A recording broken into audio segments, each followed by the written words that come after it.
What's up, everyone? Welcome back to Every Week We Follow Another One! Another one! Fucking get into it. Unreal.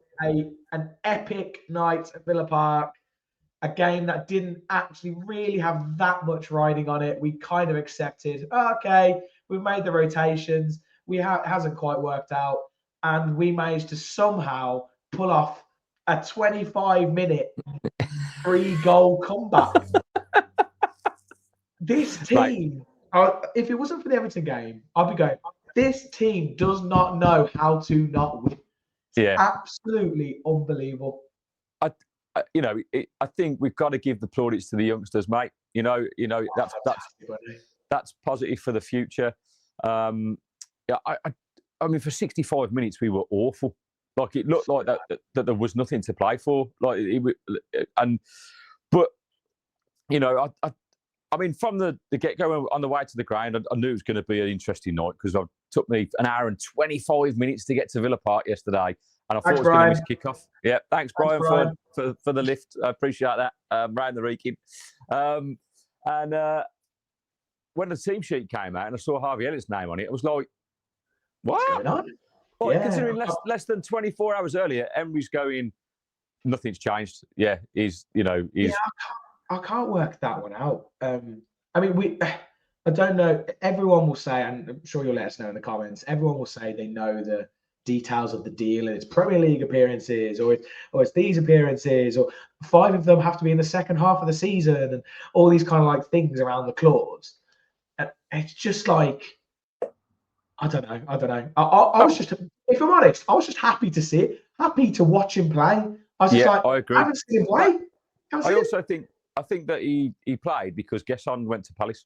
I think if Gesson hadn't gone, I think it just... Yeah, because Bailey could have been in the team, right? Yeah, with that thing on the ground, I think that's the only appearance we're going to see of him personally. I think because he even said after the game, he played an excellent game for us tonight. And let us know in the comments, like hit the squad, because I thought Elliott had a really good game, particularly second half. He started slowly, but him and Sancho linked up brilliant. They did played some lovely 1-2 touch stuff, got us moving up the pitch. That pass outside his right foot. I was literally like, what is that? He's got some swaz, hasn't he? Swaz. That's what they call it nowadays. Swaz. I mean, the fact that the kid hasn't played since October, right? And he put in a performance like that, I thought that's impressive. Like, he's only still so young as well. I don't know why we're not trying to utilise this kid. Like, it's scratching my head. But I'm glad, like you said, it was just great to watch him play. Like, because we've only seen bits of him, and he played 90 minutes, and he was, he worked hard. He grew into the game. Should have scored after 30 seconds. Their goalkeeper made some sort of Renier gifts. No, we have got the. So I have got the gifts. So I might have to cut these out. Return out the gift. So if YouTube decides to like flag these, I'll have to cut them out. So this might be a bit weird, but they are only short, and I'm only going to show them for a very short period of time. So make sure you've got your eyes peeled. Yeah, watch now. Blink and you'll miss it. Blink and you'll miss 3, 2, 1. How has that happened? How has that happened? What is that? It's like that's the Colombian goalkeeper with that. Renier Gita, mate. Renier Gita against Jamie Redknapp at Wembley. Like I couldn't believe it. I thought he'd saved it, but he's literally going forward, and it's just a freakish save, mate. It's Nolly Watkins going to finish right. He hasn't meant. I just keep looking at it. I'm like, has he lifted his legs? No, try and do it. Mate, that's not a good save. His momentum's going forward. His legs naturally. He's just fell forward. I mean, I kind of thought that, but I was like, they are quite high, but yeah, I don't know. It was unlucky. But on the Harvey Elliott, I don't want to dwell on him for too long because we are limited for time on this. But I thought he had a good game. I'd give him a solid kind of 7.5 out of 10. I think I gave him 70 or something like that on the analysis. Yeah. I gave him 75. First half, I thought him and Sancho first half were relatively anonymous. Yeah, they were. But if I'm honest, the whole team first half was horrendous. Yeah. Just didn't nothing clicked. Nothing was getting going. Salzburg, to be fair to them, were playing a very, very good press. Yeah. Well, Hemmings, mate, unfortunately, like a cow in the headlights, mate. Or was it rabbit in the headlights? Not cow. Yeah. Cow looks like I'm Look, your car gets smashed up if you hit a cow.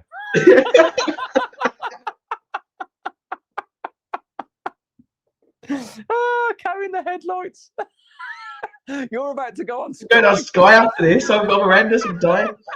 Yeah, it was. Yeah, he unfortunately, I think the occasion got to him a bit. He looked a bit nervous. They swarmed him the second he they targeted him, mate. They did target him, and I'm not using that performance as a scale for him, but he struggled. I think whether it was the occasion, the fact they targeted him, but his first touch at times was poor. He overran it and got dispossessed. Put us in a couple of possession situations where they nearly got a chance on goal. But like, it wasn't just him. Like you're saying, that first half was awful. Well, it definitely wasn't him, mate. Because you know who else got caught on the ball? Wait for it to replay. Look at this. What's he doing? He's like, I don't know what to do with my foot. Oh, I'm just going to try and kick the ball. Oh, no. I've lost the ball.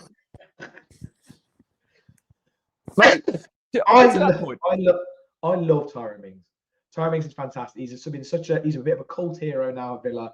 He's come up with us through the Championship. He's rock solid. Like, what was frustrating? The first half an hour, I was sitting there going, man of the match. Yeah, he was probably our best man for 30 minutes. Absolute rock. He was sending their players left, right, centre. Like, he was just sending them flying, just stepping them out of the way. And then he had a brain fart. I mean, what's he doing? Like, what the fuck is he doing there? Do you know what I mean? This is what I said. I said, I love Mings, but he's got a mistake like that in him. Unfortunately, it seems to not. It's not like a once in a season thing. It's a once every 5 or 6 games thing. Mate, he must have ADHD and forget what he's doing, because like, that's not like in the Champions League when he picked up the ball. Do you know what I mean? Like, just kind of, we're playing football. My foot needs football. I mean, the clues in the table. Maybe just sees like the European lights and just thinks and just spazzes out. What's going on? There's a glitch in the matrix, mate. But that wasn't even the worst part of that goal. It was. I know. I was tempted to try and let it run and see the next bit, but I was like, no, it's gonna be too long. From the angle I was looking at, now I was basically looking at it straight on where the ball was rolling. Yeah. It was going wide. Well, mate, it's interesting because I said that I went live after the game on the way home, and everyone, I was saying that looked like it was going wide, and he's just smashed it in the opposite bottom corner. Great finish from Lindelof. I even put that in my Finalysis player review. And but from the angle we looked, it looked like it was either going wide or going to hit the post. And so, but people on the live were saying no, it was definitely going in. Well, okay, I don't know what he was thinking, but and again, Lindelof, I thought, had a good game. Other than that, like he did all right, but that is a fucking calamity, Matt. Like, and you know, there's an absolute comedy of errors. We were literally like, "What's just happened here?" I was like, "What have I just witnessed?" Clearly, Salzburg rang David Moyes and went, "How did you beat Villa at Villa Park? What you do is just allow them to play their own game, and they'll fucking put it in their own net." Like, just unbelievable. And you just. At that point, I'm thinking it's not going to be our night, because we just looked so. I didn't see like anything in that first half that was like, yeah, we're gonna come back into this, you know. And you go get him in at half time. The only saving grace was it was only 1-0 at half time, you know. And but then this is where you have to give the plaudits to Unai Emery, right? Obviously, he had to rest players yesterday. He had no choice. But the subs he made at half time, and obviously Watkins went off injured in the first half. Hopefully, I hope he's not faking that, mate. I didn't see him pull it or anything. I said to you, I seen him come across and say something to Unai, and then 2 minutes later he was being hoiked off and he went straight down the tunnel. I'd like to hope it was just kind of precautionary, where he was like, it feels a bit odd. Maybe there was something before the game. I like to think there wasn't anything before the game and he didn't risk it. But well, look, I imagine Emry basically said, anyone feels anything, anyone isn't sure. Yeah, come on. Well, mate, we're gonna need him, you know. But you know, that may pave the way for Tammy getting his first start on Sunday. You know, we'll have to wait and see, which is a big asset to come in You know, so hopefully Ollie's all right. But then for me, the masterstroke was taking Hemmings off, which I think was probably the right thing to do. Bringing Cash on and pushing Bogard into that holding role. It's just so much more balanced. Before we go to the second half, I think the first half, because obviously Rodgers came on for poor Rodgers, gets his first rest in like the history of football, and he manages to somehow after half an hour, come on, Rog, get back on. It's like, you've had a 25-minute rest, son. Yes, I just got me a cup of coffee. I was just settling in on the bench. I was trying to understand what this is all about. Well, along with the RB Elliott inclusion, mate, I was most shocked that Rodgers wasn't starting. I was like, yeah. Mental. How is he he's on the bench? What? But he came on, I think, before halftime. We just didn't know. Maybe he didn't quite know what to do or how to play that role or what to quite. I don't think the team really knew how to then deal with what we need to do. We were lumping it long to Rodgers, and it was like, nah, this ain't gonna. He's not holding it up like Ollie sometimes does. Lumping it long and not getting in and around. Mate, we're gonna get shitloads of stuff in the comments, by the way. Now going, look what happens when we don't have Ollie. But second half, onto the second half, he makes those changes. It looks so much more balanced. I think we underestimate how important Cash is on that right hand side. Well, so mate, important. He was like fucking prime Zidane yesterday, and he came on. He like pinging 70 yards field passes. Mate, he must be like while he's practicing his golf shot, just doing the same with a ball, because it was absolutely brilliant. Like he's been playing foot golf. Yeah, but I've got to say that their right back, right? What the fuck was he doing? Because after the third one, I'm like, mate, look, he's going to do it, isn't he? He's obviously done it like 4 times already, and you're standing there going, oh, that's a good ball, right? If I was like Leipzig, they're all Red Bull teams, right? You know, Salzburg teams. I'd be like, mate, just get closer to him and prevent that ball from going to Digne. Do you know what I mean? My only downfall is after Cash had produced such quality that Digne didn't. Like, and you go, oh, fucking hell, mate. Yeah. Like, you know, but it was, look, Ollie's absence, if I'm honest, right? Yes, Rodgers in the first half looked a little bit kind of isolated, but second half, second half worked brilliantly. The runs he was making, mate. The runs he was making reminded me of Ollie, prime Ollie 2 seasons ago, making those 24. runs. Yeah. Strong, and the ball would get through, and he was strong. He'd get the ball, he'd hold it up. He was fantastic. Even when he wasn't getting the ball, he was putting defenders under pressure, and like his physical presence made a difference. Ollie hasn't done that recently, and that's frustrating. And then in the 66th minute, when they brought Alaba on, right, it worked even better. Honestly, I thought he was excellent when he came on. Because typical Villa Park, because of the nature of the game, and obviously we started the second half. We've just missed the fucking major point. No, I haven't missed the point because it's here. What a finish this is! I didn't realise it in the game. Oh, there you go, mate. I didn't even see me. But the defending for that goal, by the way, was so poor. You know, you get in, you make the changes, and so actually the first 5 minutes of that second half, we didn't switch on. It was after that, from like the 49th minute onwards, we actually started kind of getting a bit of a grip of the game. But that fair play to Salzburg, because I think that you're right, they did pressure it, and they made it difficult for us, but we were sloppy in possession. Up until that 49th minute, we kept giving the ball away. It was really poor. And like I say, and in the 66th minute after that goal, though, I was just the crowd had gone flat. 2-0. It was completely. It was dead. Yeah, even before that second goal, it was so quiet. I was literally sitting there, and I was like so close to just going boring and like just shouting that out because it was. Well, you did hear that guy in the hole. Yippee! On his own. Yeah, it's just funny when it happened, but it was like, it was not good. No, it was flat. But the first thing he did, mate, he got the ball, he cut inside, beat his player, gets his shot away. Great save by the keeper, and the crowd went mad. The whole ground was lifted. It was fucking superb, right? And he was a handful. He looked like he wanted to be direct. It didn't always come off, but he was playing. He looked confident on the ball. It was a really good performance from him. I've heard good things about him, and I did see him playing the FA Youth Cup final. I watched that, and I thought, and he scored a great goal against Man City. I thought, But like with all the young players, you just don't know, do you? Because that level to Premier League is a massive step, and you don't know. And obviously, it's early doors, but where we are and how short we are. I mean, I don't think he's going to get much game time after this game because all those players that we talked will come through. But he is definitely one for the future, and probably, along with Hemmings, probably needs to go out on loan for a season, get some experience, and come back and could be a player for us. But he changed the game for me, and I gave him man of the match on analysis because without that change in direction, we don't get that first goal. And actually, that first goal was, again, we're talking about that intricate 1-2 touch kind of passing. Buendia and Rodgers, brilliant. And a great finish from Rodgers. Sends the keeper a doozy. Tell you what, tell you who doesn't do that. Don't say it, because the comments look, we know. Let's know in the comments. Does that man score that goal? He doesn't. He doesn't score the goal. He doesn't make that 1-2. He doesn't do that. Okay, not even the. Let's say he does the 1-2. Right, look at the finish. Right, the finish. Yeah, right, right.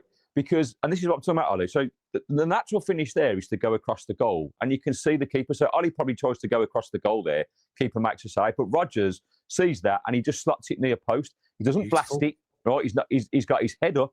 It's a composed finish, right, and that is how you score. Right, in those situations, great players just see instantaneously, and the composure's there. Doesn't need to blast it. If you place it bottom corner, because the keeper is going that way across, to his left to anticipate that. So there is that gap at the near post, and if you hit it, and he just if you look at it, it's a side foot finish. It's like a pass into the bottom corner. Beautiful. And I just don't see the third goal when we get to that is ridiculous.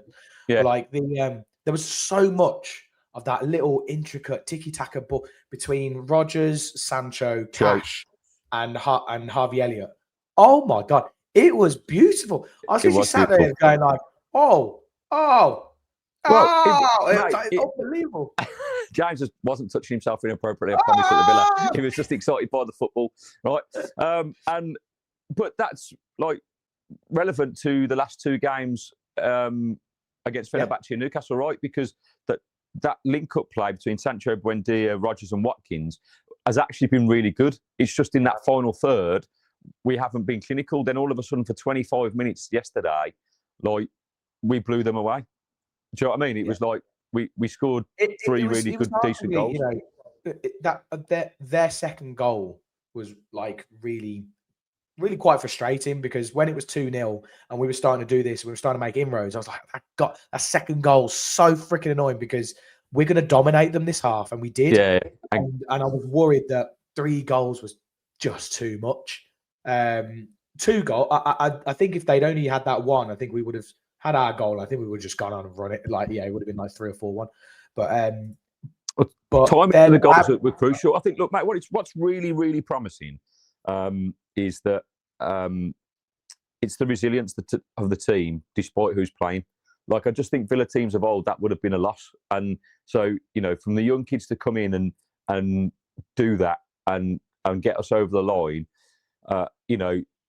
it's an important victory in the end because it means that we finish in the top 2, and that means our run in the knockout phase is going to be favourable, and we're going to have home legs in the second tie, which just makes it kind of even more believable that we could go all the way in this tournament. Yeah, exactly. We're going to try and move us along because there's a couple of points I want to talk about, but obviously I want to talk about the final goals as well. I don't have a gif of it because I don't want to push my luck, but Mings, finally, a defender scores a header. My God. All is forgiven. He forgot how to kick a ball, but he didn't forget how to head one. And that's important. That's what. It was a brave header because their keeper came out fist flying. Well, do you know what? I didn't expect him to win it. I thought the keeper was coming to claim it, and then the next thing you know, it's in the back of the net. And Mings easily could have had his head taken off, but he gets there first, and it's such a put a goal. But again, can we just give massive plaudits to Matty Cash because it was a great ball. He did fall over as he was doing it. But mate, it's an assist at the end of the day, right? And but he's, we went in on Cash before this season started, and he didn't start the season well. I think in the first 5 games, no one didn't. He was not great. He made mistakes against Newcastle. He made mistakes against Brentford, and it wasn't great from Cash. And then he scored against Sunderland, and he hasn't looked back.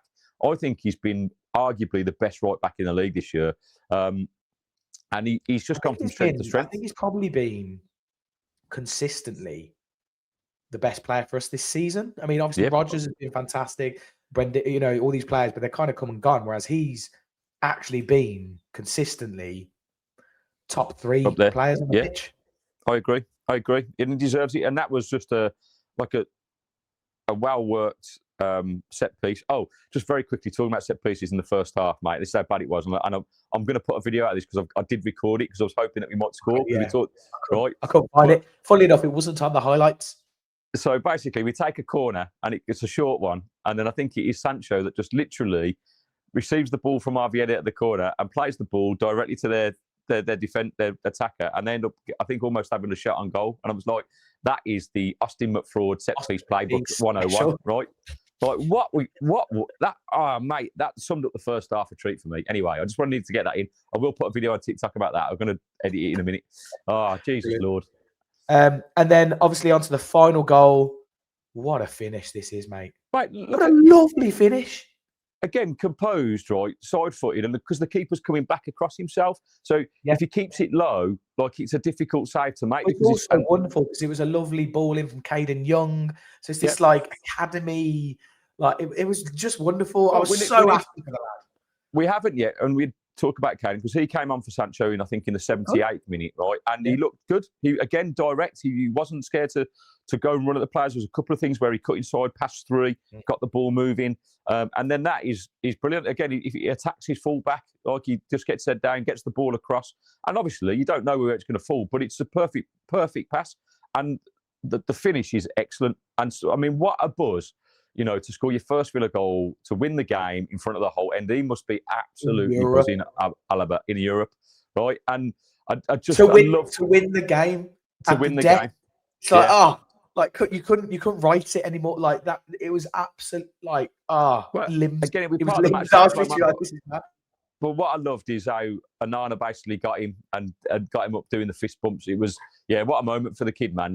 And like I say, hopefully it'd be great to see, I don't know, maybe Emry would use him. But if he's not, hopefully he gets a chance somewhere, because I think that from what I've seen of him, albeit be it only little snippets of play, he looks like he could be decent. He's a big physical lad as well. He's got a pretty big stature for such a young guy.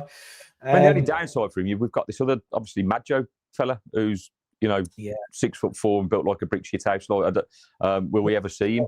He's more of a striker, right? Than So, it'd be brilliant to see how he goes. I'd quite like to see potentially, I don't know, if we get a bit of a FA Cup run going. Maybe in the next round we get someone a little bit lower league. Not another bloody Premier League team. You're confident we're going to beat Newcastle then? I was about to say, if we get through, we'll have to see. Just last 5 minutes, I just wanted to touch on the news that kind of broke within like the last day around Real Madrid, obviously sniffing around Unai Emery. Plus, they're also looking for him to maybe be Real Madrid. Just read my lips. Fuck off, Real Madrid. You can't have him. Yeah. He's ours. We had him first. You didn't believe in him, and now he's doing really well. You want him? Fuck off. Sorry. It's worrying. It's worrying, is it? I mean, some of the quotes you've seen, like you flagged to me earlier, some of the quotes you've seen from Unai when he joined, and quotes from Vidagani as well, just before Christmas, and these things where it's like, this is the one where maybe all that kind of control thing maybe he takes a leap. Yeah. It doesn't come up, does it? It's not, if he turns this up, it's not coming up. He doesn't know if it'll come up again or when. The fact of the matter is we can't compete with Real Madrid, mate, to keep him, regardless of how much power we give him. Like any other job, I don't think he walks. But I think from the things that we've seen online, I think he's got a point to prove in Spain. Like that's what he said before he joined the club. Like I've managed it in Valencia, Sevilla, and Villarreal, and that's been great. But I need to, the next step is to coach at either Atletico, Barca, or Real Madrid. And look, I said this a few weeks ago. I did a TikTok about it and got absolutely slated. He's not going anywhere. Alaba signed a deal from 2028. Fuck, it doesn't matter. He's got the contracts are not worth the paper they're printed on. They can be bought out. And it also might be, that they're looking at it for 2028. Like, as in the stuff that's come out, it's just simply. I think actually the main thing that's come out that's concrete is he's on their list. And I'm like, that's as vague. Like, of course, I think everyone who's looking for a manager, he'll be on their list. I need Emry to be more concise in his communication, because after the game yesterday, he was asked this question on TNT, right? And he basically said, there's nothing to talk about. What I wanted him to say was, I'm not going anywhere. This is my club. I'm here for a legacy. He's very careful with his words, isn't he? He's basically saying there's nothing worth talking about, which means it could be on the cards, but at this stage, it's like how he said, we are not contended to be in the top 5. You know, that's a good we are not. question, mate. Yeah, that was quite good, wasn't it? He's not contended to be in the top 5. It's a similar kind of thing where he's saying, you know, you read between the lines and what he's kind of saying there. He's not saying we're not going to finish in the top 5. He's saying we shouldn't have the potential to be. There's other teams that have the potential. Yeah. With this, there's nothing right now to talk about. Look, we had a conversation off air, didn't we? And I think we both said that if he wins something this season with the Villa and they come knocking, I think it'll be very difficult to, because he will have proven a point. He will go down as a legendary manager in the Premier League. He'll go down as a legendary manager at Villa. First trophy in 30 years. It's I mean, personally, I want him to stay forever. Of course, we do. You know, there is. You got to remember though that at least for the next 3 seasons, probably, there's quite a physical ceiling to what we can do, like in terms of you know, transfer stuff, realistically what we can maybe compete in or win. Like there is a very physical ceiling for the next 2 to 3 years. After, if we had him for that time and we were able to build, after that, we don't know whether we break through it. But it's whether he's kind of sitting there going, this opportunity's come up, but I want to see this through. I don't know. Well, like I said, our owners will have a contingency plan for this, no doubt. They haven't grown empires not having plans to, you know, and built successful sports teams without having contingency plans. People do come and go. We know Unai's not going to stay forever. Like, it's just, but it just feels like there's so much to be excited about at the Villa at the moment under this tutelage and under their ownership. And so to have this come out at a point where we are squad depleted and, you know, we're pushing for something. It's just, you don't need to rock the gravy boat. Into the transfer window as well, where we're looking to maybe try and get players in, and you've got like potentially trying this title push, and we're in all this. Yeah. It's all these kind of things where it's like a really kind of fine, balanced moment at the moment with our squad so fine. This come out's really frustrating, and you know the players will hear it, and it will get in their heads. There's no way. Everyone says, "Oh no, we don't listen to that." I'm like, you do. No, they do. Of course they do. But they will know as well, won't they? A bit more detail, whether he's coming, whether he's going or not. And ultimately, if, you know, you've seen so many players do it down tools when they know changes are happening and stuff like that, you know. And look, I'm not saying Unai will be successful at Madrid, because we know his attention to detail is meticulous. And look, Alonso's been chucked under the bus for that very same approach.